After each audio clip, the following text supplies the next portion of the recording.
Join me every month for the inspiration to find your finish line.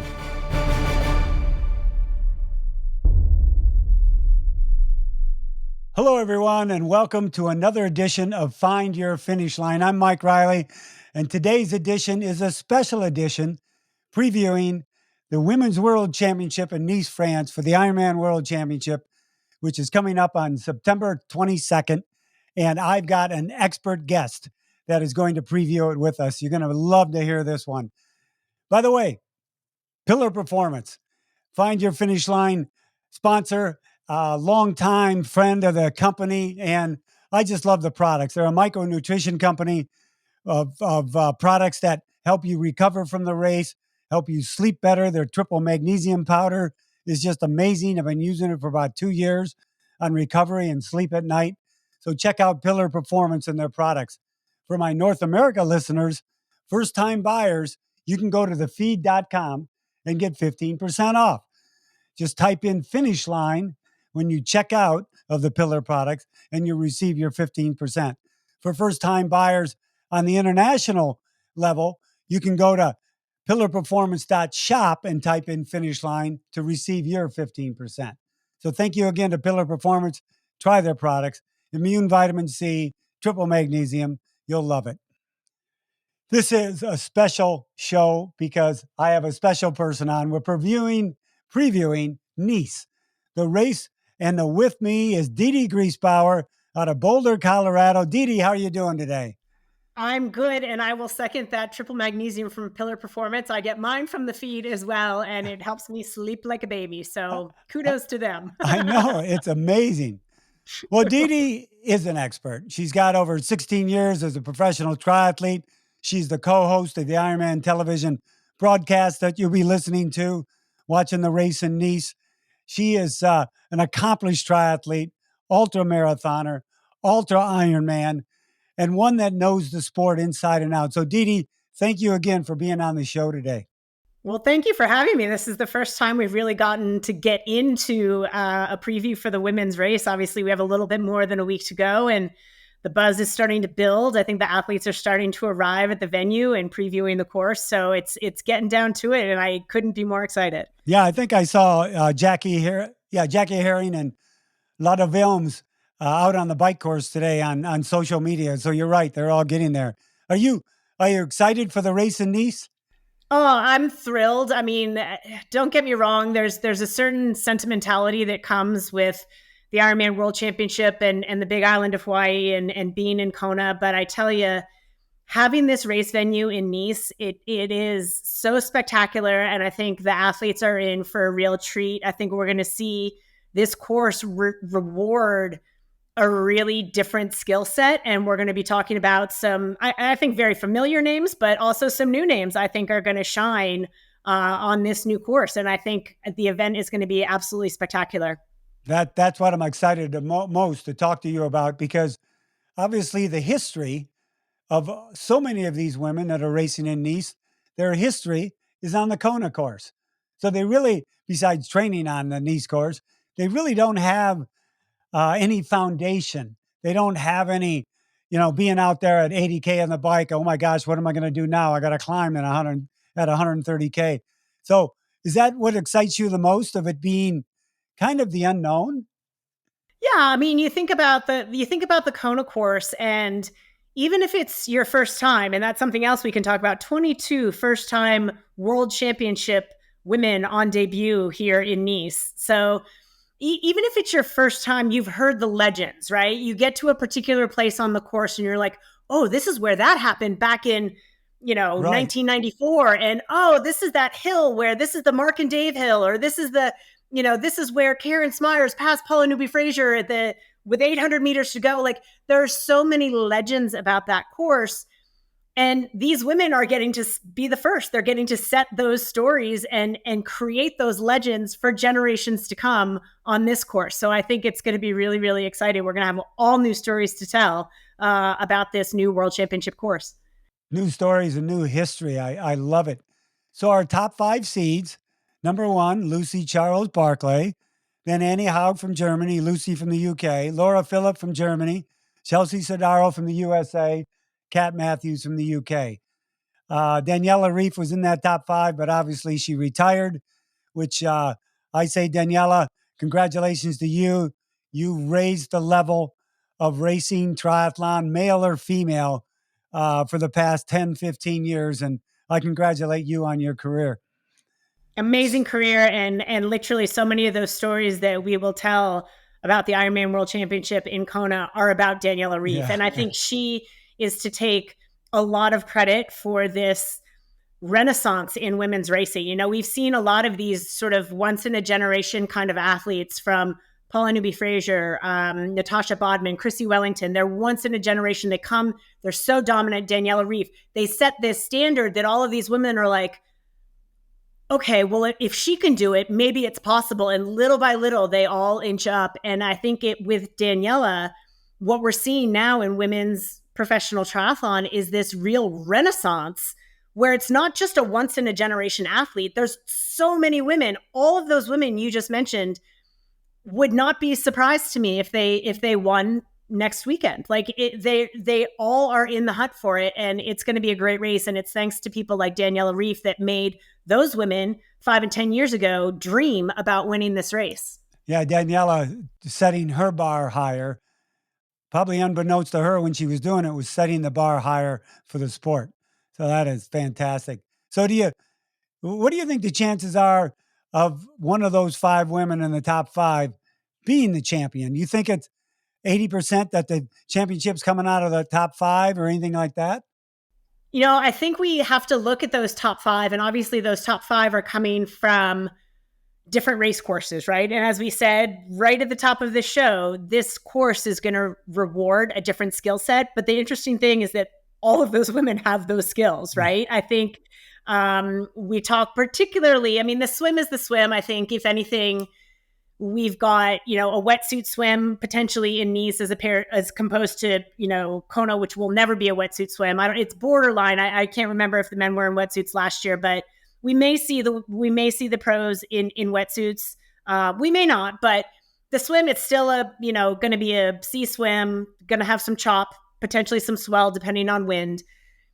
The swim isn't where I think things are going to get interesting, and it's this bike course that is all the buzz. But I think you talk about those top 5 seeded women, Lucy, Anne, Laura Phillip, Kat Matthews, Chelsea Sodaro. They've all got the skill set to be able to be successful on this course, but there are others as well. So I think there's a high probability that our champion comes from one of those 5, but there's a couple of dark horses I have up my little sleeve that I'm going to drop in as well. Yeah, I was going to ask you about the dark horses a little later on, but Lucy has led out of the water 5 times for the World Championship. As a sidebar, I don't know if you knew this, but if she comes out of the water first again for her 6th time, she will tie somebody you know very well for 6 times out of the water in the lead. You know who that is? I think that's the infamous Wendy Ingram. Yeah, wingnut. It is. And Yeah. I just remember, I thought Wendy came out of the water so many times in the lead, Dede. I think I felt like I brought her out of the water like 15 times because she was always in the lead. But yes, Lucy. And the funny thing is, if you told Wendy that stat, she'd be like, really? I did? Yeah.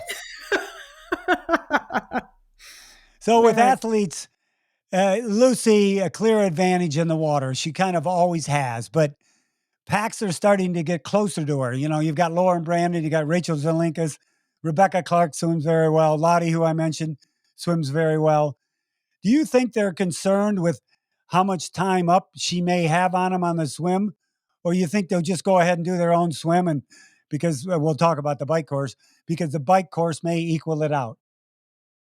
Yes, the bike course, I think, is going to be the great equalizer in this race, or sort of the story of the race, I think, is going to come on this bike.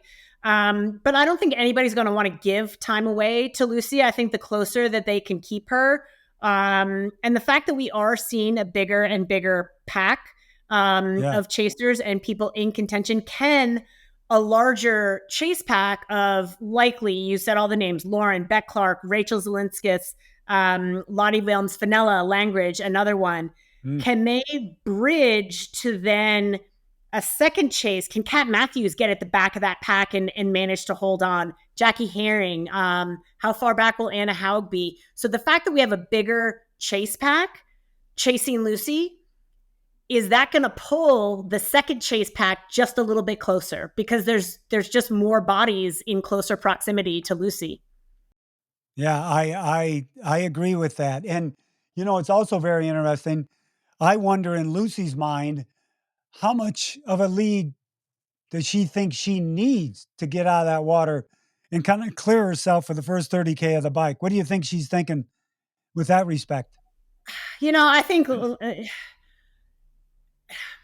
Lucy backs herself. She's never been one to be underconfident in her abilities. So I don't think she's put a number on it. I think she feels confident that she'll be out of the water first and that she's going to set about her business. We know the first 60K of this bike is where a lot of things are going to happen. That's where we have our first major climb in that first 60K up the Col de Serre. And I think that's going to set the story. We're going to see if Lucy gets out in a way 2 minutes ahead of that group of chasers. That's another thing. She is out of sight. When we compare this to a world championship in Kona, once the women do the loop, once the athletes do the loop in town and then get out onto the Queen K, you can see for quite a long time. So if you're a minute or two back, you can see the lead vehicle. You can see her in the distance and it gives you a carrot. You can't do that on this course. There's a little bit of a flat section and then they go right up and you're going to disappear and they're not going to have eyes on. And I think that's going to change the dynamic quite a bit.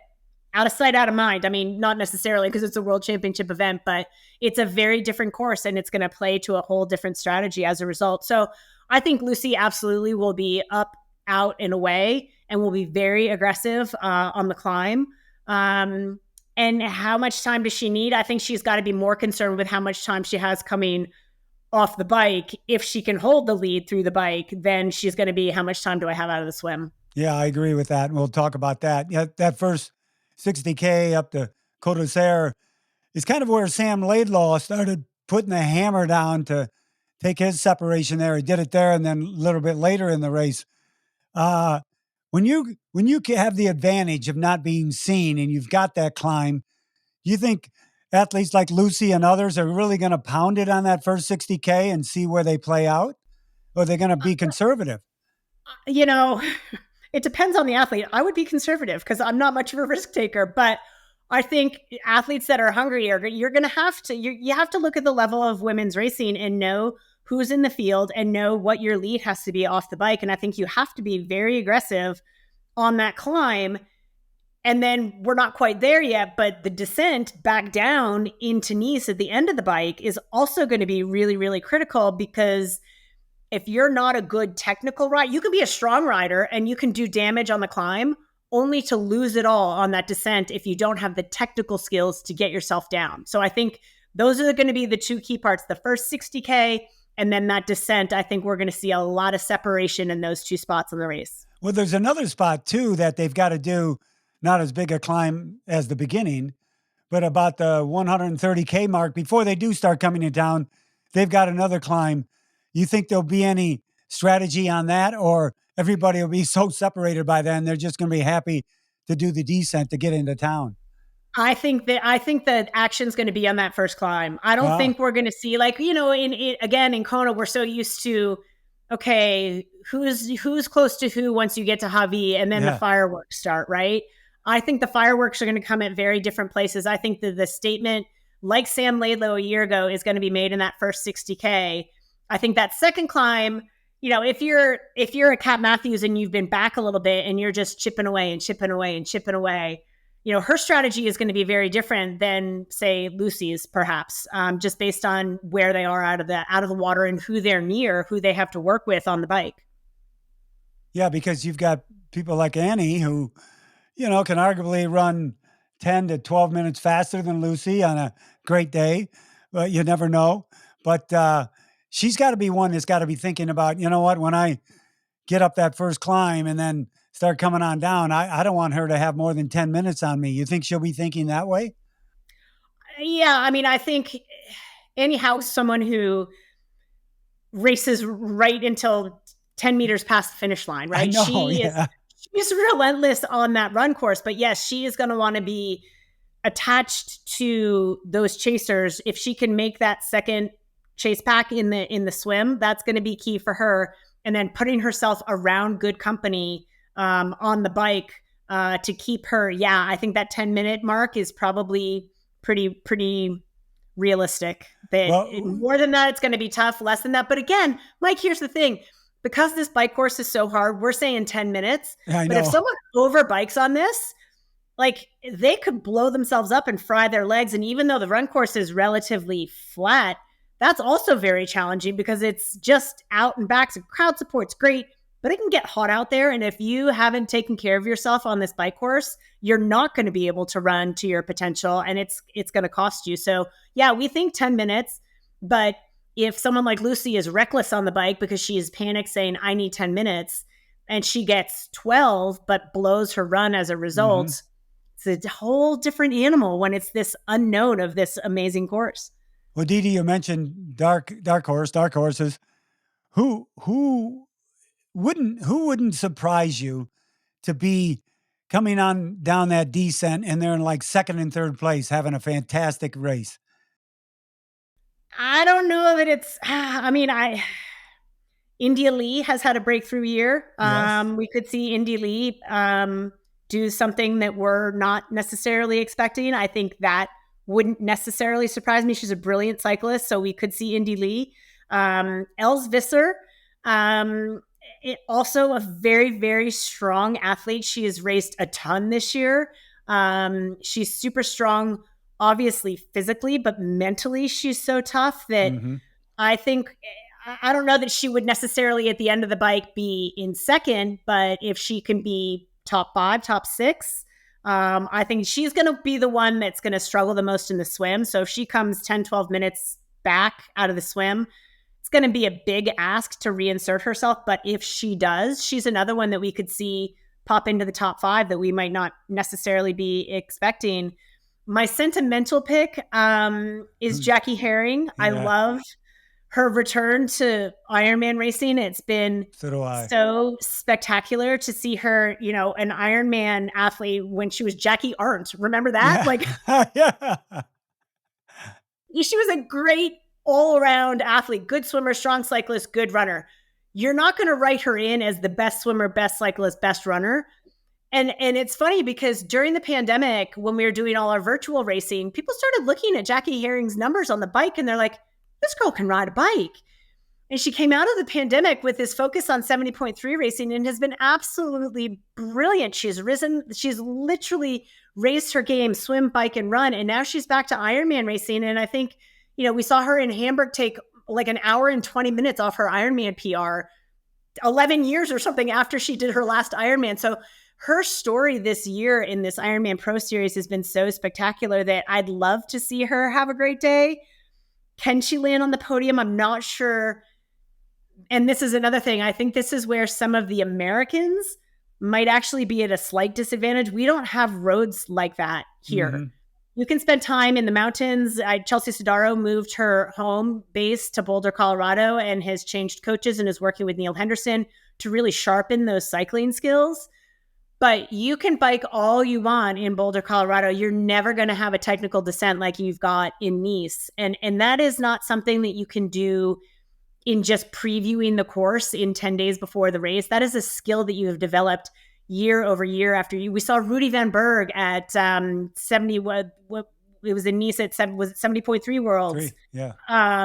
Be so brilliant on that descent. And that is not something you pick up by riding that course a few times. That is a skill you've honed years and years and years. So my concern is that the Americans might be at a slight disadvantage, but emotionally, I'd love to see Jackie Herring, as a dark horse. And a lot of people are talking about the other American. Oh my gosh, I'm drawing a blank on her name and I'm so embarrassed. Boston. Won Lake Placid last year. Come on, Mike, help me out. Sarah, true. Sarah, true. A lot of people are talking about Alice Alberts as being a really steady competitor and someone who people aren't really talking about. Again, I don't know that this bike course, she's super strong. She won Lake Placid. We know she can climb. can she descend? And that's where I have a little bit of concern about the Americans. But could we see those Chelsea, Alice, and Jackie in the top 10? That would be great for the Americans. Yeah, because I was thinking about that the other day. So many women know the Kona course, they've trained for the Kona course, but you talk about having to switch it up. Even for some of the Euros, they say, now I'm not going to be riding these long, hard rides. I've got to do some 20, 25K ascents and get up there as fast as I can. They've got to change their whole strategy. It's a very, very different course that demands a very, very different skill set, which is why I think so many of the pros are excited to have a world championship event on a different course. We got a preview of it sort of by out of necessity when we went to St. George in the post pandemic year to have a world championship event. And I think a lot of athletes that we didn't talk about in Kona necessarily, all of a sudden really were superstars in St. George. And I think we're going to see something very, very similar. So, but again, I stand by the fact that this isn't something that you can say, okay, even in the last year, yeah, I've practiced a lot of my descending skills. I think this is going to reward someone that has been riding on roads like this since the start of their career. You need this skill, I think, to be really successful on this course. And that's exciting. It's a completely different skill set. Over the summer, I've talked to a few age group athletes on the women's side that are going to Nice, and they would ask me advice. I'm thinking, well, I've never been there. I've ridden the Alps and stuff like that. All I said the same thing you said. I said, I don't know if there's anything around here in the U.S. that you can climb that would emulate that. And it kind of, they'd have a look on their face. Oh my gosh. Oh my gosh. So I'm just hoping a lot of these age group women do very well on Nice and on that bike course. I think for the age groupers, you need to go into it with a completely different mindset. It's an adventure, right? I don't think you can set goal times. I think you have to take this like how you eat an elephant, one bite at a time. I think you have to take this course as it comes to you and just enjoy the adventure of it, because it's going to be a completely different experience. But I think, when you take a step back, it's going to be a wonderful one. Kona is an out and back run course. You know all about it. We've run those roads so many times, but Nice is completely different. What is it? 2.5 mile loops back and forth. The crowds are immense. They're cheering you on. It's crazy. It looks fantastic, but it's different. And being different like that, even though you got a strong bike course, you think we'll see somebody in the 250 to 255 range on the run? Oh, 100%. 100%. Sub 250? Annie? Annie, on a great day, Annie could do it. I'm going to back Annie and say on a great day, she could run, especially if she's got a whiff of the win and she's going to have to run 2:49:20 to get it. I think we could see it. And Annie Howe would be the one to do it. Kat Matthews is racing extraordinarily well. And she's another one with the goods. I don't know that Kat gets under 250, but that 250 to 255, absolutely. I back her for that too.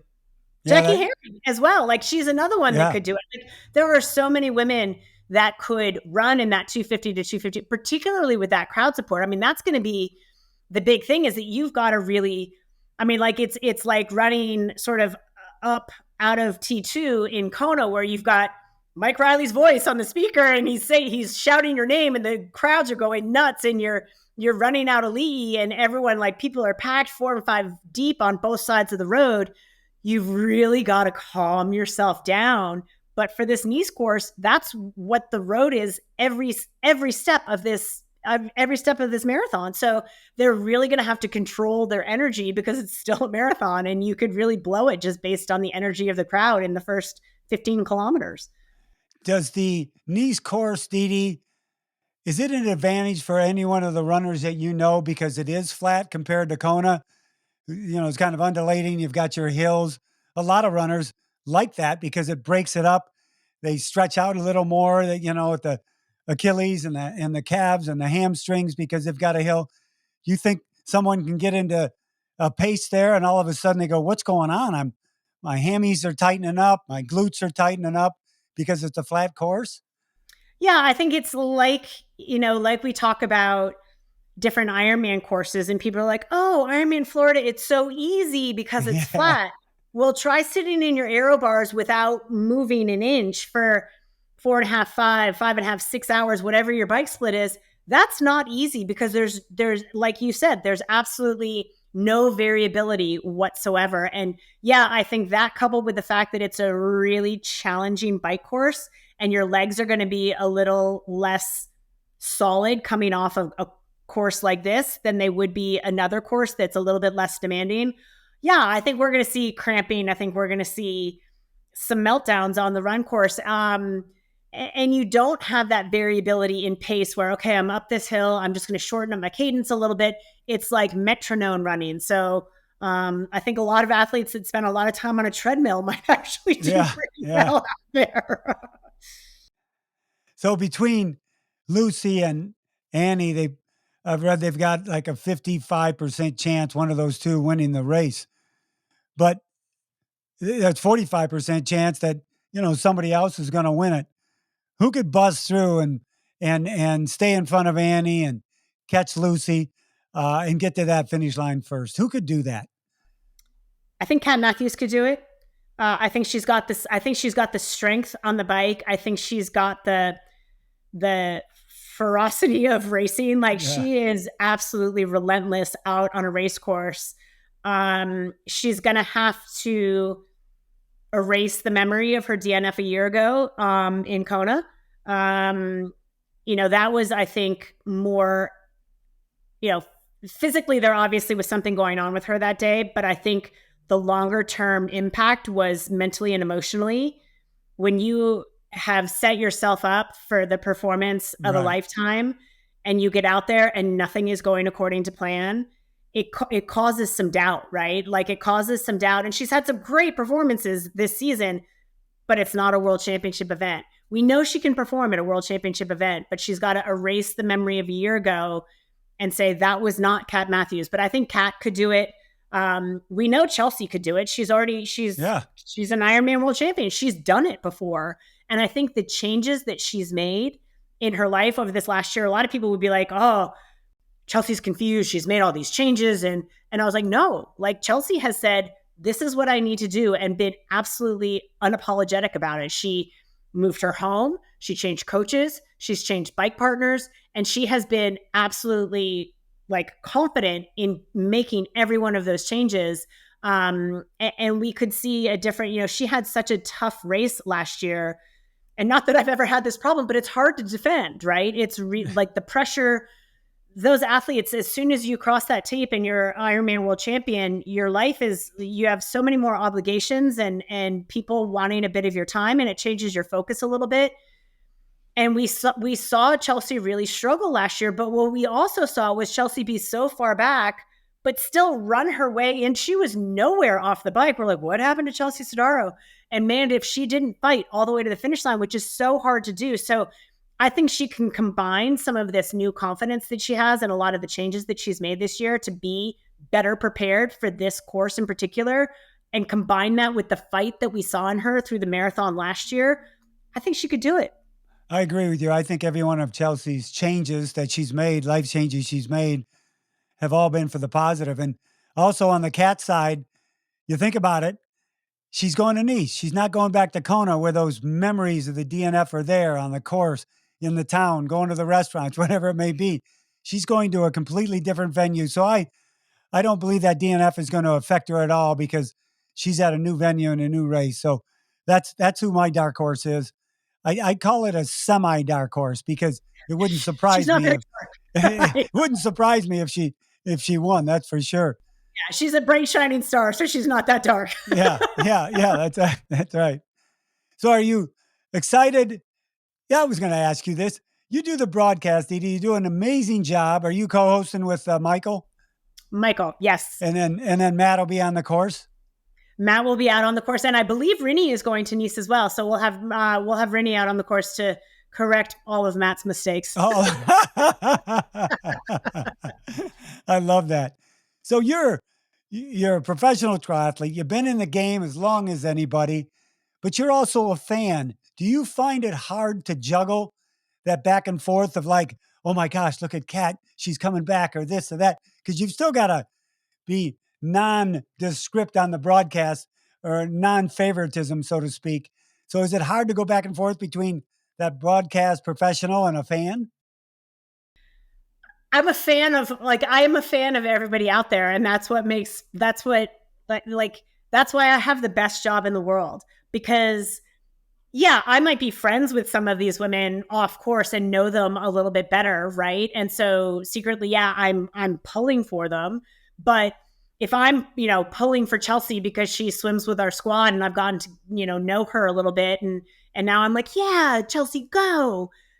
I'm also have to tip my hat to anybody that's beating her, because you have to bring your game if you're going to beat her on the day. And we love seeing epic battles out there. And when the women were in Kona last year and everyone's like, the women only and the men aren't there, and is it going Yeah. to be a sleepy race? Man, they brought it, and it was a knockdown drag out. And I don't care if you're best friends with the person in second place, you have to tip your hat to the one that ran by her to take the win, because it's the racing is so epic. So I literally have the best job in the world, because I am such a fan, yeah, of some of the individual athletes who I've gotten to know maybe a little better than some of the others, but I respect these performances that these athletes are able to put together. I mean, I've been to 10 Ironman World Championship. I've never done better than 7th, but I know what it takes to put that kind of investment out there. And so I absolutely salute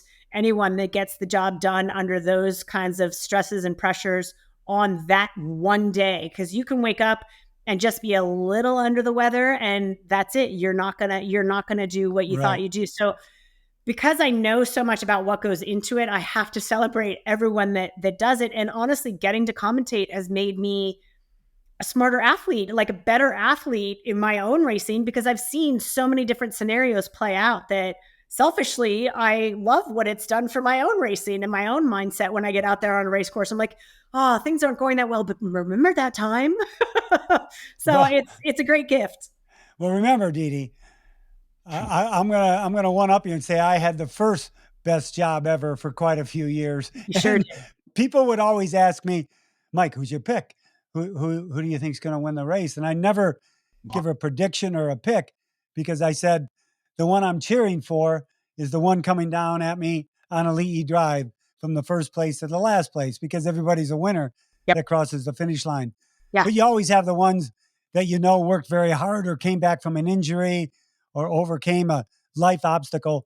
And when they Yep. get to the finish line and they win a race, you go, I'm so proud of that person, Yeah. because I don't know if I could have done that and gone through what they went through and how they came back. So being a fan is being a fan, but you're a fan of all the great performances and everybody that's out there.